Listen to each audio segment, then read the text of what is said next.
No início do século XVII, a colônia portuguesa na América já não era apenas uma faixa costeira explorada para extrair pau-brasil. Um novo ciclo econômico havia se consolidado: o açúcar. O clima quente e úmido do Nordeste brasileiro, com solos de massapê férteis, revelou-se ideal para o cultivo da cana-de-açúcar. Rapidamente, engenhos começaram a se espalhar, sobretudo em Pernambuco e na Bahia. Cada engenho era mais do que uma fábrica, era um microcosmo social. No topo, o senhor de engenho, figura poderosa, dono de terras e de pessoas. Abaixo, uma complexa estrutura de trabalhadores livres, agregados e, em sua maioria, escravizados. O açúcar não era apenas um produto agrícola.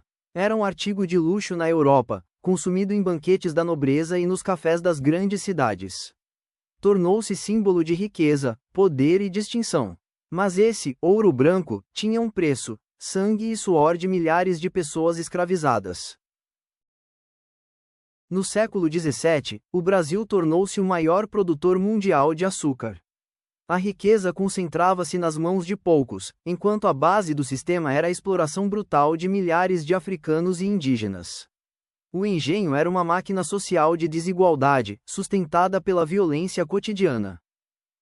O ciclo do açúcar impulsionou uma das maiores tragédias da história: o tráfico atlântico de africanos escravizados.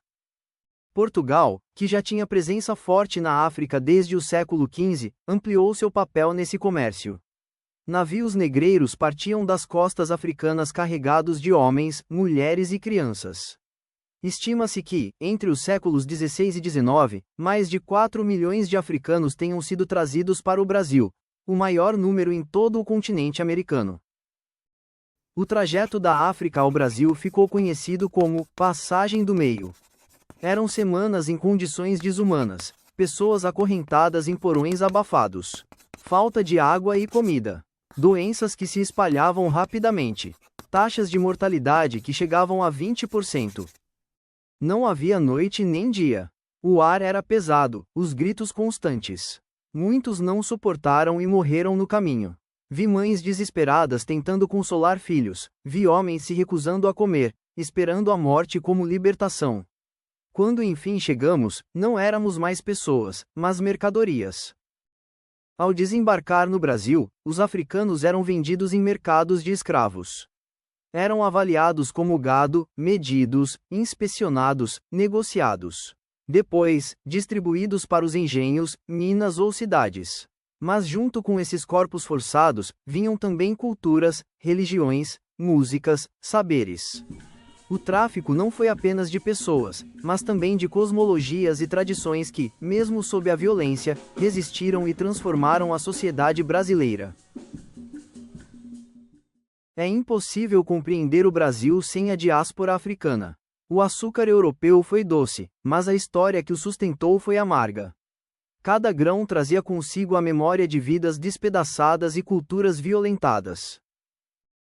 Enquanto os engenhos pulsavam ao som das moendas e do chicote, outro movimento, mais silencioso, avançava sobre as aldeias indígenas e os corações africanos recém-chegados: a catequização.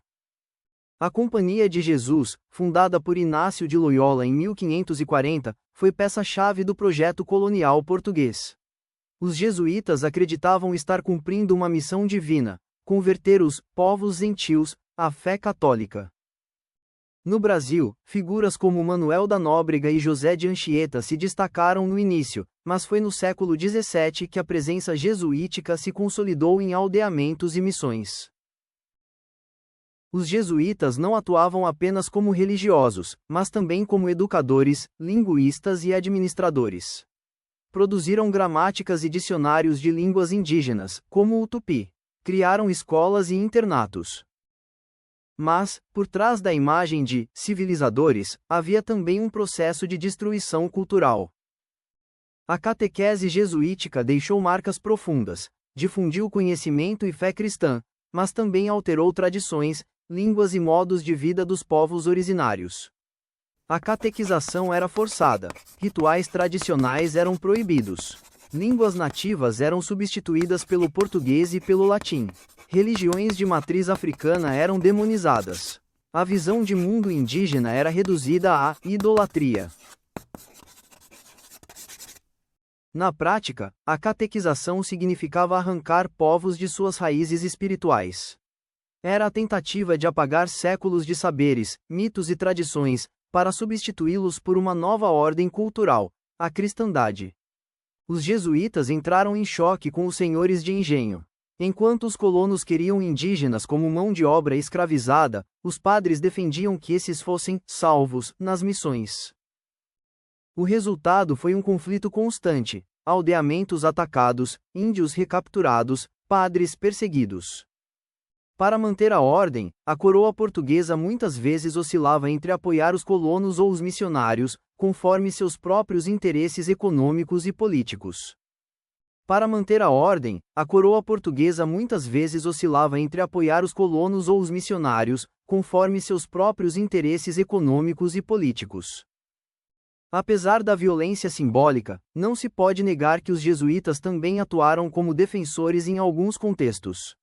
Protegeram grupos indígenas de bandeirantes paulistas e criaram redes de aldeamentos que, embora controladas, ofereciam alguma resistência ao escravismo direto. Mas a contradição é evidente: proteger em troca da submissão religiosa e cultural. Os jesuítas são uma das faces mais complexas da colonização. Ao mesmo tempo que alfabetizavam e protegiam, destruíam modos de vida inteiros. Foram mediadores e opressores, guardiões e carcereiros espirituais. Enquanto os engenhos floresciam à base de dor e sangue, e os jesuítas pregavam a salvação pela fé, um grito de liberdade ecoava nas matas: os quilombos. Os quilombos foram comunidades formadas por africanos escravizados que fugiam dos engenhos, somando-se a indígenas e, em alguns casos, até brancos pobres ou desertores. O mais famoso deles, sem dúvida, foi o Quilombo dos Palmares, que se tornou símbolo de luta contra a escravidão e contra o próprio sistema colonial. Curiosidade: é importante notar que, historicamente, o Quilombo dos Palmares estava localizado na Serra da Barriga, no atual estado de Alagoas. Palmares não era uma simples comunidade de fugitivos. Era uma confederação de mocambos, aldeias fortificadas, que chegou a reunir dezenas de milhares de habitantes entre o final do século XVI e o século XVII.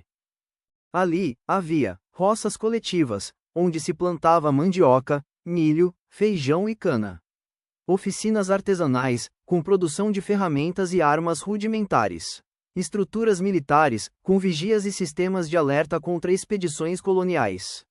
Religião e cultura africana, preservadas em rituais, músicas e danças. Era, em essência, uma sociedade alternativa, autônoma, que negava a lógica da escravidão.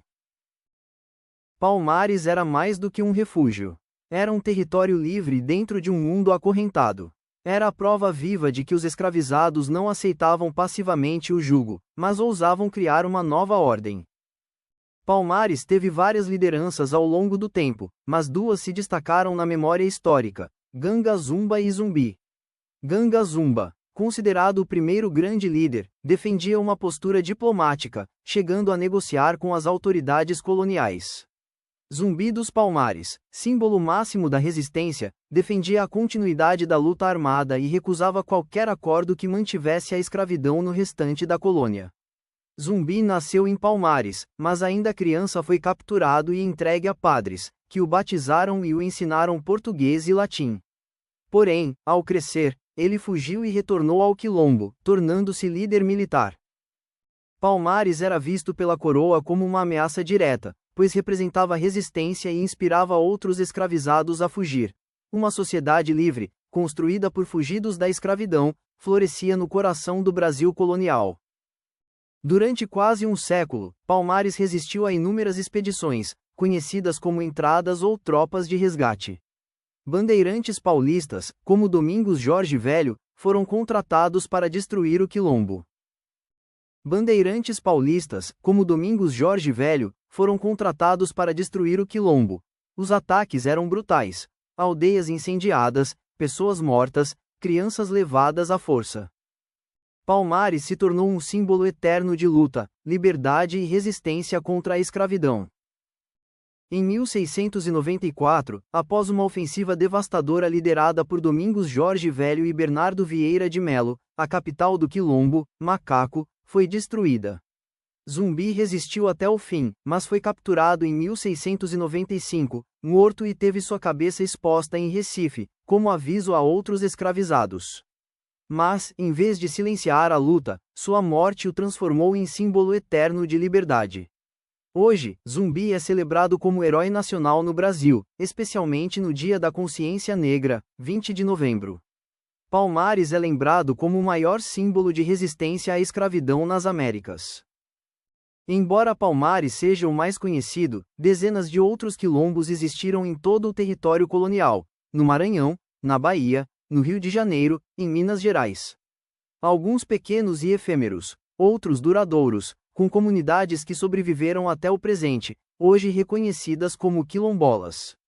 Essas comunidades mostram que a resistência não foi apenas militar, mas também cultural. Nos quilombos, preservaram-se línguas, religiosidades africanas, tradições agrícolas e modos de vida coletivos. Os quilombos foram espaços de liberdade conquistada. Representavam um projeto social alternativo, um contraponto à ordem colonial. Ao estudarmos Palmares, não falamos apenas de fuga, mas de criação de um mundo possível.